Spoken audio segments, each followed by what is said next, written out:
ডিব্ৰুগড়ৰ মোহনবাৰী বিমানবন্দৰত উপস্থিত হৈছে অসম তৃণমূল কংগ্ৰেছৰ সভাপতি ৰমেন বৰঠাকুৰ। বিমানবন্দৰত বিপুল আদৰণি তৃণমূল কংগ্ৰেছৰ নৱনিযুক্ত সভাপতি ৰমেন বৰঠাকুৰক। উল্লেখযোগ্য যে ডিব্ৰুগড় আৰু তিনিচুকীয়া জিলাত অনুষ্ঠিত হ'বলগীয়া সাংগঠনিক কাৰ্যসূচীত অংশগ্ৰহণ কৰিবলৈ অহা ৰমেন বৰঠাকুৰে পঞ্চায়ত নিৰ্বাচনক লৈ তৎপৰতা চলাই থকাৰ কথা প্ৰকাশ কৰে। অসমত অসম তৃণমূল কংগ্ৰেছে সংগঠনৰ ভেটি শক্তিশালী কৰাৰ ওপৰত গুৰুত্ব প্ৰদান কৰাৰ কথা জানিবলৈ দিছে। তৃণমূল কংগ্ৰেছ নতুন নহয়, অসমত তৃণমূল কংগ্ৰেছ বহু দিনৰ পৰাই আছে।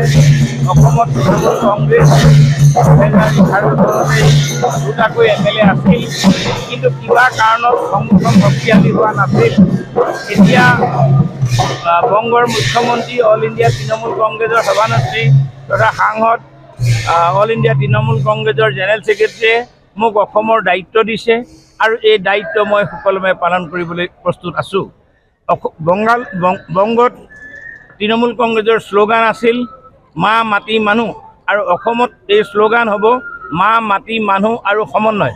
আমি সমন্বয়েৰে অসমত এতিয়া যি সাম্প্ৰদায়িকতা, দুৰ্নীতি ভ্ৰষ্টাচাৰ, হত্যা হিংসাৰ যি পৰিভৰ চলি আছে, আমি সমন্বয়েৰে অসমৰ ৰাইজক বৰাক ব্ৰহ্মপুত্ৰ পাহাৰ ভৈয়াম মেলাপ্ৰীতিৰে আমি দলটোক আগবঢ়াই লৈ যাবলৈ বিচাৰিছোঁ।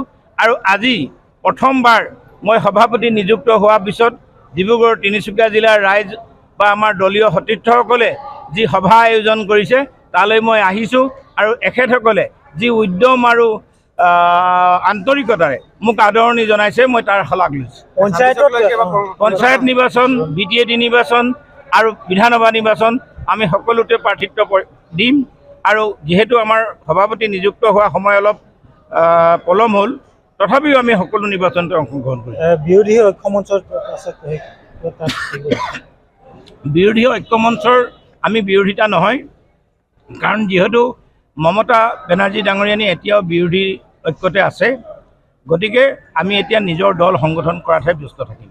অসম আদিত্য, ডিব্ৰুগড়। NKS হুণ্ডাইলৈ স্বাগতম। নৰ্থ ইষ্টৰ প্ৰথম GDSI 2.0 ফিচাৰ্ছ ডিলাৰ হৈছে NKS হুণ্ডাই।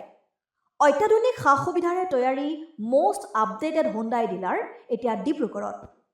আমাৰ NKS হুণ্ডাই ডিলাৰত open sales consulted room, customer ৰুমৰ লগতে পুৰণি গাড়ীৰ এক্সচেঞ্জ ফেচিলিটিও ৰখা হৈছে।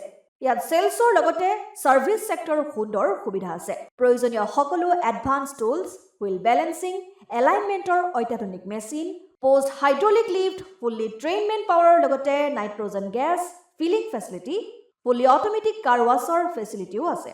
লগতে NKS হুণ্ডাই ডিলাৰে কাষ্টমাৰসকলৰ সুবিধাৰ্থে মোবাইল ছাৰ্ভিচ ভেনৰো ব্যৱস্থা ৰাখিছে, য'ত হাইড্ৰলিক লিফ্ট, ৱাছিং facility, wheel balancing, tyre pressure check কৰাৰ লগতে বহুখিনি সুবিধাই উপলব্ধ আছে। NKS হুণ্ডাইলৈ আহক আৰু সুবিধাসমূহ গ্ৰহণ কৰক।